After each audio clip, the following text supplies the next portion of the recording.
우리 양옆에 계신 분들께 이렇게 한번 인사 나눠볼 텐데요. 한 분도 빠지지 않고 인사 나눠주시길 부탁드리겠습니다.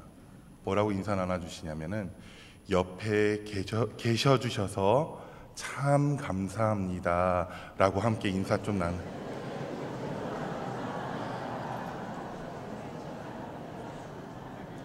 정말 옆에 계셔주셔서 참 감사합니까? 참 감사합니다. 오늘 이 감사가 넘치는 시간이 되길 원하고, 오늘 말씀을 통해서 감사하는 사람, 예배하는 사람으로 나아가시는 우리 성도님들 되시길 이 시간 소망합니다. 예수님은 예루살렘을 향하여 가는 도중이었습니다. 바로 이 땅에 오신 목적을 완성하고자 십자가를 지시기 위해 자신의 발걸음을 예루살렘으로 향하십니다. 그런데 예수님이 예루살렘을 향하여 가는 길이 예전에 그 길 같지가 않습니다. 예전같이 갈릴리에서 예루살렘으로 가실 때, 또는 유다에서 갈릴리로 가실 때는 사마리아를 가로질러 가셨지만, 이번에는 사마리아 땅을 가로지르시지 않으시고 사마리아와 갈릴리 사이로 지나가십니다. 그리고 한 마을에 들어가십니다. 당시 갈릴리는 유대인들이 사는 지역이었고, 사마리아는 유대인들로부터 멸시당하는 사마리아인들이 사는 지역이었습니다. 지금 예수님이 들어가시는 마을은 갈릴리에서도 변방에 있는 마을이었고, 사마리아에서도 봤을 때 변방에 있는 마을이었습니다. 그 마을에서 만나야 할 사람이 있었고, 그들을 만나러 그 길을 선택하시고 그 마을로 들어가신 것입니다. 아니, 십자가의 그 큰 사역을 감당하는 그 순간에도 과연 예수님께서 누구를 만나러 그 변방 땅, 그 마을에 들어가신 것일까요? 12절에 그 만남의 주인공들이 있습니다. 12절 말씀 같이 한번 읽어보겠습니다. 함께 읽겠습니다. 시작. 한 마을에 들어가시니 나병 환자 10명이 멀리 서서, 바로 10명의 나병 환자들이었습니다. 이들은 갈릴리에도 속하지 못하고 사마리아에도 속하지 못하는 변방에 살고 있는 사람들이었습니다. 무슨 말이죠? 유대인들로부터도 버림을 받았고, 심지어 이방인과 피가 섞였다고 하여 멸시를 받았던 사마리아인들로부터도 버림을 받아 어딘가에 속해 있지 못한 사람들이었습니다. 이들은 나병 환자들이었습니다. 육신의 몸은 나병, 즉 문둥병으로 세균이 몸에 퍼져 침투하여 활동하면서 손가락, 발가락, 코, 귀 등의 염증으로 인해서 문드러지고 떨어져 나가는 그 아픔을 겪고 있었습니다. 육신만이 아니었죠. 이들의 마음은 많은 사람들로부터 버림받았다라는 그 상처로 가득할 뿐만이 아니라 사람들 곁에 가지 못하는 피해의식과 자존감은 한없이 떨어져 있었습니다. 그런데 아무도 알아주지 않는 그들을 향해, 그들을 만나기 위해서 예수님께서 찾아가신 것입니다. 마을에 예수님께서 들어가시니 나병 환자 10명이 예수님을 만나고자 서 있습니다. 하지만 그들은 일반 사람들과 같이 예수님이 오신다는 소식을 듣고 나왔지만 예수님 가까운 곁에 가지를 못합니다. 왜냐하면 당시 이 나병, 문둥병은 부정한 존재로 인식이 되어 있었고, 율법은 모든 부정한 자들과 접촉하는 것만으로도 접촉한 사람이 부정하게 된다라고 규정되어 있었기 때문입니다. 그래서 이들은 사람들이 자신들에게 가까이 오지 못하도록 자신들의 부정함을 알리기 위해서 사람들이 가까이 올 것 같으면 자신은 갑자기 부정하다 부정하다 하면서 자신들의 위치를 내가 부정하다라는 것을 많은 사람들에게 알려야만 했습니다. 그렇지 않으면 돌에 맞았지요. 나병 환자 10명은 그동안 자신들이 어렴풋이 소문으로 들었던, 즉 아픈 자를 치료하시고 죽은 자를 살리시며 오병이어로 5,000명을 먹이셨다는, 그리고 자신들과 같은 나병, 문둥병을 고치셨다는 그 소문의 주인공 바로 예수님이 자기 아들 앞에 있음에도 그들은 가까이 할 수 없었고 멀리서 바라보아야만 했던 것입니다. 매우 안타까운 현실이죠. 이런 비참한 현실 속에서 그들이 할 수 있었던 것은 큰 소리로 외치는 것뿐이었습니다. 그래서 그들은 다음과 같이 외칩니다. 13절 말씀입니다. 제가 읽겠습니다. 소리를 높여 이르되 예수 선생이여 우리를 불쌍히 여기소서 하거늘. 이들이 지금 뭐라고 외치고 있나요? 예수 선생님이여 우리를 불쌍히 여기소서, 즉 예수님 도와주세요. 예수님 고쳐주세요. 예수님 나를 좀 긍휼히 여겨주세요 라고 큰 소리로 예수님을 향하여 외치고 있는 것입니다. 그렇습니다. 나병 환자 10명은 예수님을 큰 소리로 불렀습니다. 자신들의 간절함을, 고쳐줄 거라는 확신을 가지고, 믿음을 가지고 예수님을 향하여 크게 부르고 있습니다. 그동안 성경의 복음서를 통해서 고침받았던 사람들을 보면은 예수님을 향해서 이렇게 얘기하는 사람들이 있습니다. 다윗의 자손이여 라고 하면서 예수님을 메시아로 확신하고 예수님께 칭찬받으며 치료받았던 사람들도 있고요. 주님이라고 이야기한 사람들도 있었습니다. 하지만 이들은 예수님이 누군지 정확히는 몰랐지만, 그죠? 예수 선생님이여 라고 외쳤고, 이 외침에는 예수님은 나의 이 문둥병을, 나의 이 아픔을 고쳐줄 거라는 확신을 가지고 큰 소리로 외치고 있는 것입니다. 사랑하는 은평의 성도 여러분, 우리가 살아가고 있는 이 현실의 모습 또는 우리들의 모습이 이 나병 환자 10명의 모습과는 좀 비슷하지는 않습니까? 옛날만 하더라도 희망찬 세상라고 하면서 세상에 마치 희망이 있을 것만 같은 그런 이야기들을 하면서 많은 외침들이 있었지만, 이 세상 희망의 빛은 전혀 보이지가 않습니다. 정치, 경제, 사회, 문화, 교육만 보더라도 어느 순간부터 따뜻한 소식이 우리 귀에, 우리 눈에 들리지 않고 보이지 않고 있습니다. 점점 더 어두워져 가고 있고 점점 더 깊은 고민에 들어가고 있습니다. 그렇다면 세상이 아닌 우리들의 인생은 어떻습니까? 여러분들의 인생은 어떻지요? 물론 우리가 주님의 은혜로 구원받아 참 평안과 참 기쁨을 누렸지만, 이 세상 속에서 우리의 인생을 살아가기란 결코 만만치는 않습니다. 마치 얽히고 설켜있는 실타래와 같지는 않습니까? 우리의 육신도, 우리의 마음도, 우리의 생각도, 우리의 현실도 풀리지는 않고 더 엉켜가기만 하고 있지는 않습니까? 나병 환자 10명의 모습과도 같습니다. 그런데 이들은, 이 10명 모두는 자신들의 문제를 해결할, 치료할 분이신 예수님을 부르고 그 예수님을 믿었습니다. 그리고 예수님을 향하여 큰 소리로 외치고 있는 것입니다. 한 가지만 여쭈어보겠습니다. 여러분들에게 하나님을 향한 믿음이 있으십니까?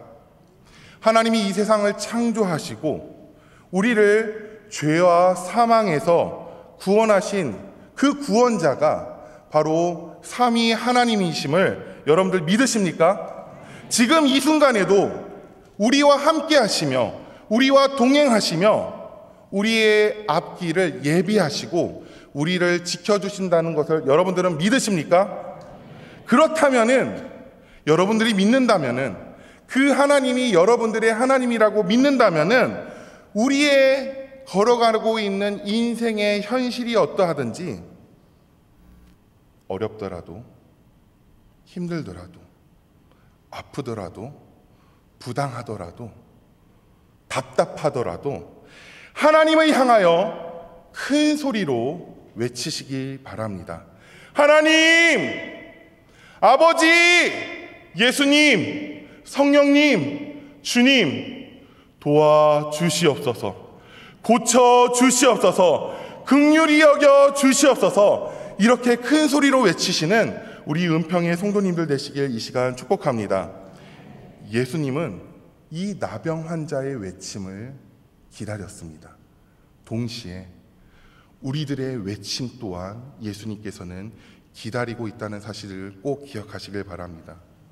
얼마 전에, 며칠 전이죠, 2023년 상반기 특별 새벽 기도회가 하나님의 은혜 가운데 잘 마쳤습니다. 이 특별 새벽 기도가 마쳤으니까 우리는 다음 무엇을 기다려야 될까요? 2023년 하반기 특별 새벽 기도회를 기다려야겠지요. 네, 아멘이라고 안 하시니까 아멘이라고 안 하기를 바랬습니다. 제가 드리고 싶은 말씀은, 특별 새벽 기도회는 또한 하나님께서 우리가 한 자리에 모여서 하나님을 예배하고 기도하기를 하나님께서 모으셨고, 우리의 매일의 삶이, 일상의 삶이 여러분들이 하나님을 외치시는, 하나님께 부르짖으시는, 하나님께 도와달라고 기도하시는 그러한 삶으로 살아가시기를 바랍니다. 여러분들이 외치는 그 순간부터가 회복이 시작되고, 하나님께서 여러분들의 삶 속에서, 여러분들의 가정 속에서, 여러분들의 직장 속에서, 여러분들의 인생 속에서 새 생명으로 회복되고 있다는 것을 믿으시고 하나님을 향하여 기도하시며 부르짖으시는 우리 은평의 성도님들 되시길 소망합니다. 그런데 우리가 기도할 때 우리는 우리의 기도의 내용대로 하나님께서 응답해 주시기를 바랍니다. 그래서 우리의 기도 제목들도 하나하나 쓰고, 하나님, 이 기도 제목 꼭 응답해 주세요 라고 하면서 하나님께 기도합니다. 물론 하나님께서 여러분들의 기도 제목대로, 우리들의 그 간절한 기도 제목대로 응답해 주실 때도 있지만, 또 많은 경우들이 그와 전혀 다른 방법으로 응답해 주시는 경우들이 있음을, 기도를 많이 하시고 또 인생을 오랫동안 살아오면서 이전의 인생을 돌아봤을 때 그렇게 하나님이 인도하셨다는 것을 깨닫게 됩니다. 10명의 나병 환자의 경우도 그렇습니다. 그들은 그동안 소문에 의해서 자신들이 믿음을 향해서 예수님께 예수님 도와주세요 라고 외쳤을 때 그 자리에서 즉시 예수님께서 고쳐주실 거라는 생각을 했을 수도 있습니다. 그런데 자신들의 간절한 외침에 예수님께서는 그 자리에서 즉시 치료해 주시는 것이 아니라 전혀 생각하지 못한 다른 모습을 그들에게 요구하십니다. 14절입니다. 14절 여러분들이 함께 같이 읽어주시길 바랍니다. 시작.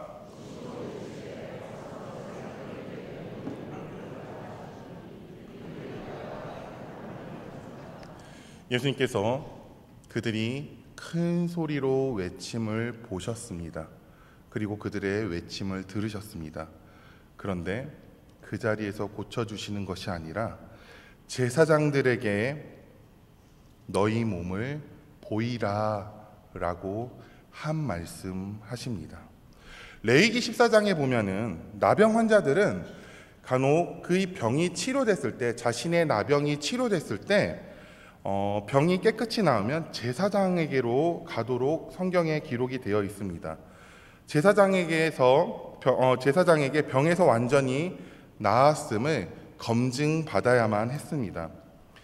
그러면 제사장이 나병이 치료됐다라는 것을 확인하고 나서 그들은 다른 사람들의 모임 속에 들어갈 수 있었고 사랑하는 가족들에게 들어가서 함께 살아갈 수 있었습니다. 그런데 지금 10명의 나병 환자들은 병이 치료된 게 아닙니다. 그런데 예수님께서는 마치 병이 치료된 사람처럼 제사장한테 가서 너희 몸을 보이라 라고 그들에게 말씀하고 있는 것입니다. 자신들의 지금 상태로는 제사장에게 갈 수가 없지요. 오히려 잘못하면은 문둥병이 있는 채로, 나병이 있는 채로 제사장에게 갔을 때 돌에 맞아 죽을 수도 있는 상황이었습니다. 10명의 나병 환자들이 멀리서 예수님을 향하여 예수님 향해 불쌍히 여겨달라고 도움을 외쳤을 때는 즉시 자신의 이 나병이 깨끗함을 치유받기를 기대했을 것입니다.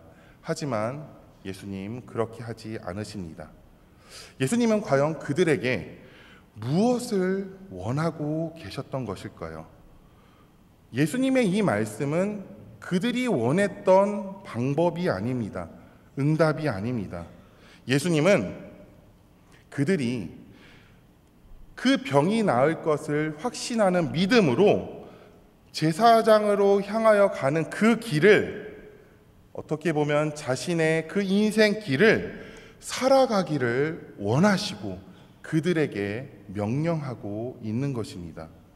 기대했던 자신들의 응답을 듣지는 못했지만 그래도 그 10명의 나병 환자들은 제사장을 향해 걸어갑니다. 쉽지 않은 길이죠. 때로는 가다가 의심도 들었을 것입니다. 뭐야, 고쳐주지 않잖아, 에잇 하면서 돌아갔을 수도 있을 것입니다. 포기하고 싶고 집어치고 싶고 답답하기 그지없었을 것입니다. 마치 우리의 인생의 모습과도 같이요. 하지만 어느 순간 그들이 제사장을 향하여 그 길을 가다가 이 나병이, 문둥병이 깨끗하게 회복됩니다.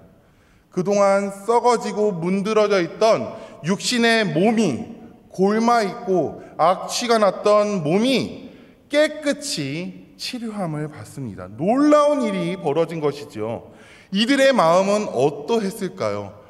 엄청나게 기뻤을 것입니다. 아마 기쁨을 감추지 못할 정도로 너무 기뻤을 것입니다. 그런데 10명의 이 나병 환자 모두의 기쁨의 크기가 조금은 차이는 있었겠지만 너무나 기쁜 마음은 동일했지만 감사의 크기는 달랐습니다. 오늘 본문이 우리들에게 이야기하고자 하는 메시지가 이제부터 시작이 됩니다. 15절, 16절 말씀 같이 한번 읽어보겠습니다. 시작! 그 중에 한 사람이 자기가 낳은 것을 보고 큰 소리로 하나님께 영광을 돌리며 돌아와 예수의 발 아래 엎드려 감사하니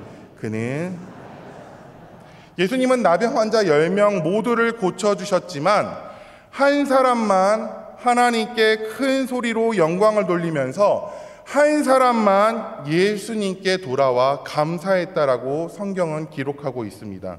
조금 전까지만 해도 예수 선생이여 우리를 불쌍히 여겨주소서라고 큰 소리로 외쳤던 10명의 목소리가 아닌 한 명의 목소리만 들립니다. 예수님이 오신다는 이야기를 듣고 멀리 서서 좀 고쳐주셨으면 좋겠는데 라고 하면서 어쩔 줄 몰라 하며 기대하며 마음 졸이고 있던 10명 모두의 모습이 아닌 한 명만 예수님께 나와 예수님 앞에 서 있습니다. 무슨 말입니까? 감사한 한 사람만 있다는 것은 예수님의 이 놀라운 은혜를 받고도 감사하지 않은 사람이 있다는 것이고 이들의 명수는 10명 중에 9명이었습니다. 9명이 고맙고 감사한 마음이 없을 거라고 생각되지는 않습니다. 그들은 자신의 몸에서 깨끗이 나음받음을 입고 굉장히 기쁘고 감사했을 것입니다. 그들 중에서는 제사장들에게 가서 자신의 이 나병을 치료됐음을 확인받고 싶었을 수도 있고, 바로 자신들의 가족들에게 가서 이 놀라운 소식을 알리고자 했을 수도 있습니다. 그러다가 자신의 병을 고친 예수님을 향해서 감사한 마음이 생겼을 수도 있지요. 하지만 성경은 감사를 표현하지 않는 사람들에 대해서는 이야기하지 않습니다. 하나님께 영광을 돌리며 예수님께 돌아와 감사를 표현한 한 사람을 주목하고 있고, 결국 이 한 사람만 육신의 회복이 아닌 영원한 생명을 선물로 받습니다. 사랑하는 성도 여러분, 오늘 하루 이 복된 주일날, 이 43주년 이 교회가 세워진 너무나 복된 이 주일날, 우리는 감사합니다, 고맙습니다 라는 표현을 오늘 하루 얼마나 하셨습니까? 여러분들의 배우자에게, 여러분들의 부모님에게, 여러분들의 자녀들에게, 이웃들에게, 또는 우리 교회 성도의 지체들에게 감사합니다, 사랑합니다, 고맙습니다 라는 이야기를 얼마나 하셨습니까? 감사는 생각과 마음만 가지고 있는 것이 감사가 아닙니다. 지금은 한문 수업이 있는지는 모르겠지만 제가 중학교 시절 때 제일 싫어했던 과목 중에 한 가지가 한문 수업이었습니다. 왜냐하면 매번 그림을 그려 외워야 하는 이 한자가 저는 너무 싫었습니다. 하지만 중학교 2학년 때 이 한자를 의미를 주어 설명해 주시는 선생님을 만나고 한자가 굉장히 재미있어졌습니다. 그때도 5월달이었고 그분 선생님께서 감사를 칠판에 쓰시더니 이 감사의 의미에 대해서 이야기해 주시는 것을 잠깐 나누고자 합니다. 감사는 한자로 쓸 때 느낄 감에 살해할 사자를 씁니다. 그래서 감사라고 얘기하지요.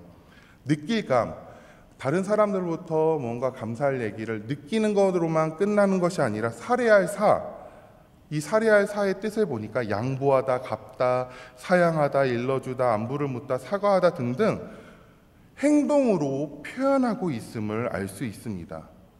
뭐냐면 감사란 상대방을 향하여 고마움을 느끼는 것으로 끝나는 것이 아니라 살해, 즉 행동으로 표현해야 된다라고 이야기를 들었습니다.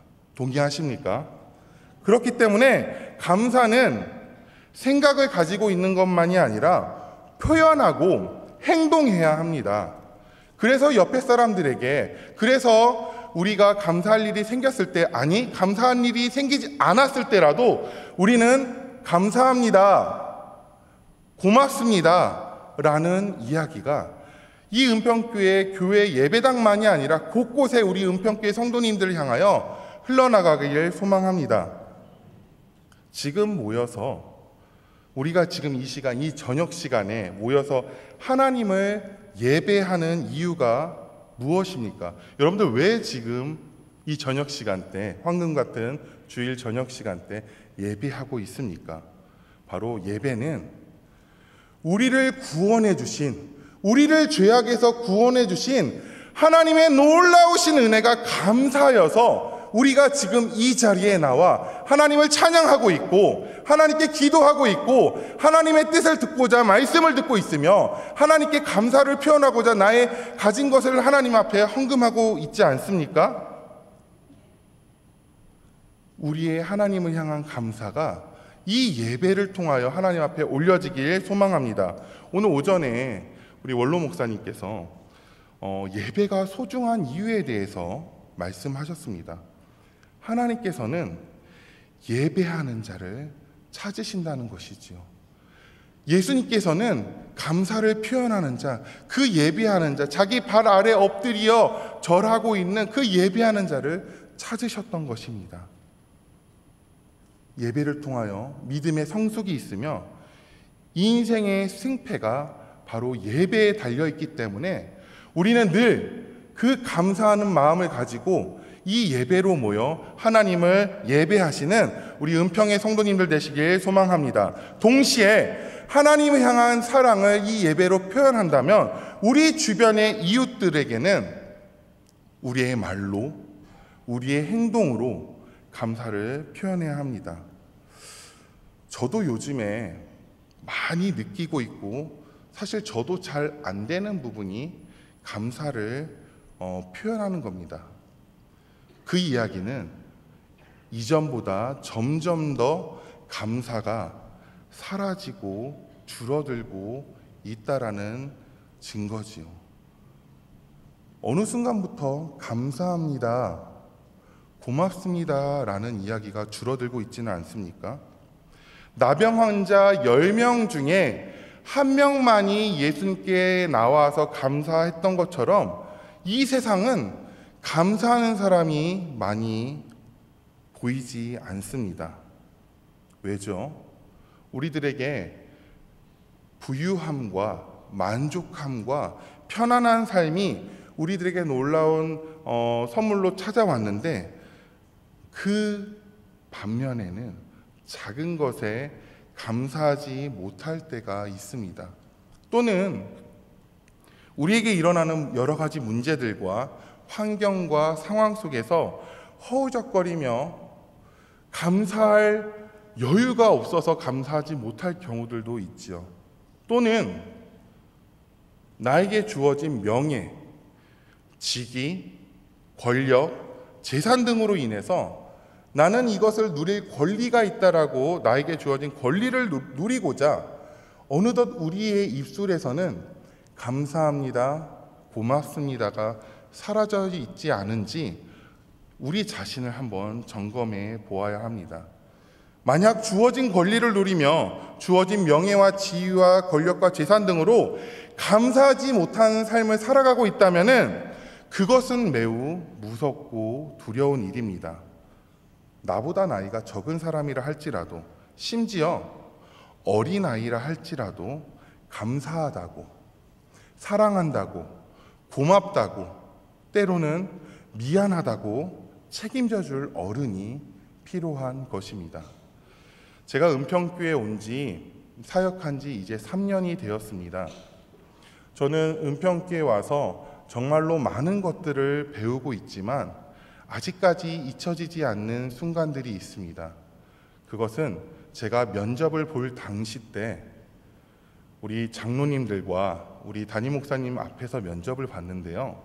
끝나고 가는데 갑자기 담임 목사님이 문을 열어주셨어요.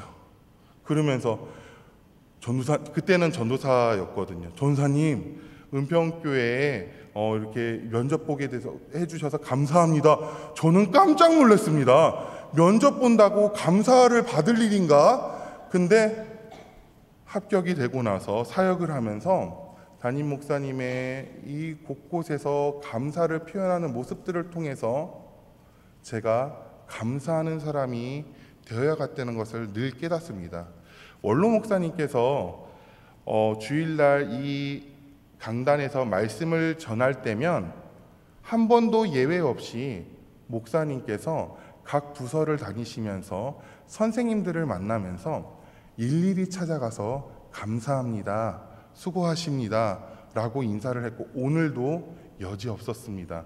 앞에서 찬양을 하고 있는 우리 초등 2부 청년들을 향해서도 일부러 가셔서 감사하다로 그런 모습을 통해서 후배 목사인 제가 저게 감사구나 라는 것을 깨닫습니다.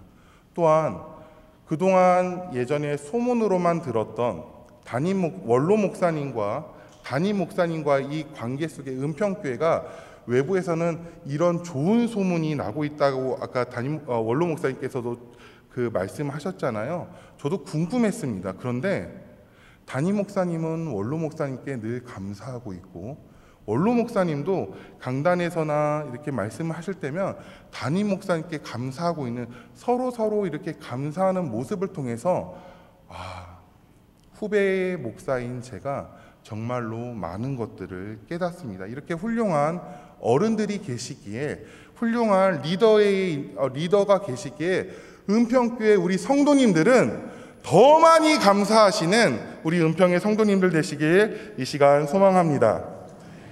말씀을 마무리합니다.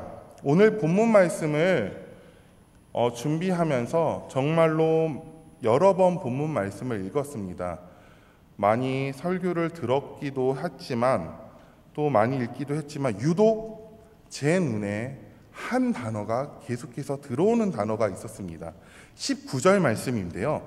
이 말씀 읽고 말씀을 좀 마무리하고자 합니다. 19절 말씀 함께 읽겠습니다. 시작. 그에게 이르시되 일어나 가라. 내 믿음이 너를 구원하였느니라. 제 눈에 들어온 단어는 가라였습니다. 가라. 너희들도 이제 은평의 성도님들도 이제 감사하며 살아라 라고 예수님께서 말씀하고 있습니다. 그렇습니다. 하나님의 은혜를 입은 감사했던 이 사람은 예수님의 이 명령을 받고 세상 속에 들어가서 힘들고 어려운 상황이 왔겠지만 감사하며 하나님께 영광을 돌리며 하나님을 예배하며 살아갔을 것입니다. 이제는 우리 차례입니다. 우리가 이 예배당을 나가는 순간부터 우리 주변에 있는 사람들에게 감사합니다 라고 표현하며 우리 가정 속에 들어갔을 때 남편은 아내에게, 아내는 남편에게 고맙다고, 그리고 자녀들에게 고맙다라고 감사를 표현하시며 살아가시길 바랍니다. 바라기는 본문에서 예수님께 감사했던 한 사람과 같이 감사를 통하여 여러분들의 가정과 직장과 서 계시는 곳곳에 회복이 일어나는 그 놀라운 은혜가 일어나기를 이 시간 주님의 이름으로 축원합니다. 기도하겠습니다. 살아계신 하나님 아버지, 참 감사합니다. 고맙습니다. 우리에게 이미도 베풀어 주시는 하나님의 은혜에 감격하며 감사를 표현하는 참된 예배자로 살아가게 하여 주시옵소서. 우리의 가정 안에서, 직장 안에서, 교회 안에서 서로에게 감사를 표현하며 감사가 넘침으로 인하여 회복이 일어나는 놀라운 역사가 일어날 수 있도록 주님 함께하여 주시옵소서. 우리의 유일한 소망 되시는 예수님의 이름으로 기도드렸습니다. 아멘.